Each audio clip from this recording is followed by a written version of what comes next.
So you've heard of case studies before. Well, today we're going to scrap that. We're going to talk about case stories. To be specific, how you can tell your clients' stories in a compelling way so that ultimately you attract even more customers and clients through your presentations. Now, my name's Kyle Mercer. I'm a public speaking coach, champion, and author, and this is part of a 4-part video series on business presentations. The 3 stories you need to be delivering in business presentations. If you want to catch up on some of the previous videos on how to tell your personal story or your company's story, I'll leave links above. But today we're going to focus on your clients and how to tell their story in a very convincing way so that you show the value that you can bring to the audience in front of you. Subscribe to the channel so that you don't miss these videos. Lots of great public speaking content coming, but I think it's time to get started, don't you? So before we get into how to structure your client's story, it's very important to think about the audience you are speaking to. Because ultimately, the purpose of this story is to show them how your services, your product, can help them. And if you can choose a story which they can see themselves in, which they can relate to, that's going to help you tremendously in selling your products or services. So let me give you an example. If you were talking to lawyers, it would be a very good idea to tell a story about how you helped a law firm. That way they can clearly see how your services impacted that law firm in a positive way, and it'll get them thinking about how you could potentially help them going forward. So we always want to tailor the case story or the client's story to the audience we are speaking to. Once you've decided your story, you can then think about structuring it. And we're going to use the same structure that we used for your story and your company's story in the previous videos.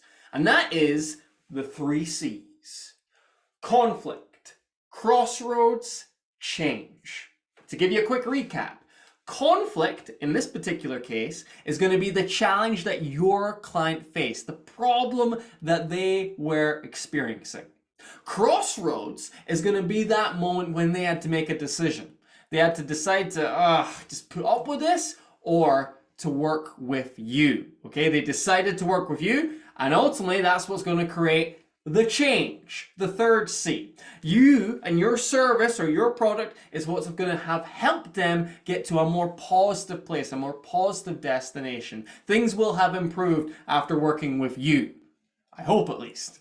So that is the structure we're going to talk about today, and we're going to go into each individual part in a lot more detail. Let's begin with conflict. This is where you describe the problem, the challenge that your customer was facing before they started working with you. And what I would advise doing here is you can talk about, yes, financial challenges, business challenges, but I would also talk about the emotional pain and challenge that came with this problem. So let me give you an example of one of my clients. So I've got a client called George, and George is phenomenal. He is an expert in the world of SEO. If George does your SEO, he's going to get lots of people, lots of potential customers coming to your website, and he's going to help you make lots of money. He's brilliant at it. However, he was asked to do a workshop, a full-day workshop on how to do SEO for small business owners. And George did not feel comfortable doing that at all. He was actually terrified about doing it. He was thinking about pulling out of the workshop because he was so afraid that it would be found out, that his content wouldn't land, that he would freeze when he was up there. So George's conflict is the fear of public speaking. The idea of it gives him shivers, right? That's the obstacle that he has to try and overcome. So you have to think about describing your client's conflict in a similar way. Talk about the emotions, but like I say, if it is appropriate, you can also talk about the financial problems or how it takes up so much time, this particular problem. Either way, describe the issue clearly for the audience. Once you've done that, you can then move on to the second C, which is the crossroads moment. Now, like we spoke about in the previous videos, this is where the main character in the story makes a key decision to face their conflict. Now, because in this particular story, you are not the main character, your client is, all you have to do is say that they reached out to you, that they reached out to your service, and then you need to describe how you began to help them overcome that challenge.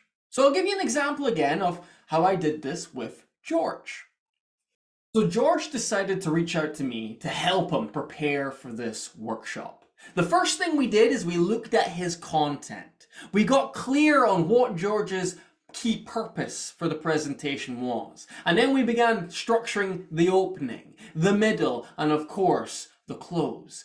We also gave George some support in terms of his delivery. I would watch his presentation and then I'd give him feedback on how his body language was coming across. If he was looking nervous, if he was looking confident. I'd give him feedback on his voice. Was it monotone and quite dull and boring like this? Or was he being engaging? He would get that feedback, and of course as well with his slides too. We'd look at his slides, we'd ask ourselves, is that slide really needed? It usually wasn't, and we refined his slides until he had a really slick deck to complement his words and his delivery.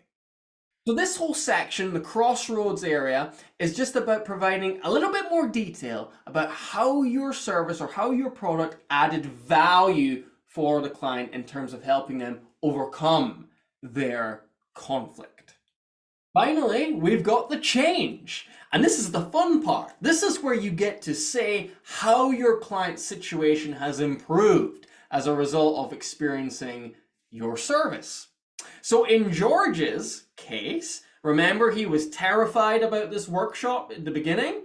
Well, he went and he delivered that workshop and it went down a storm. He got some incredible feedback, he got some clients from the workshop, and he's been asked to speak on more big stages at conferences, at events, because of how he delivered that session. But more importantly, George is now looking forward to his presentation. He no longer fears them, he looks forward to them because he now knows how to put a presentation together, how to prepare effectively, and ultimately he knows that he has value to share and he's a good speaker as well.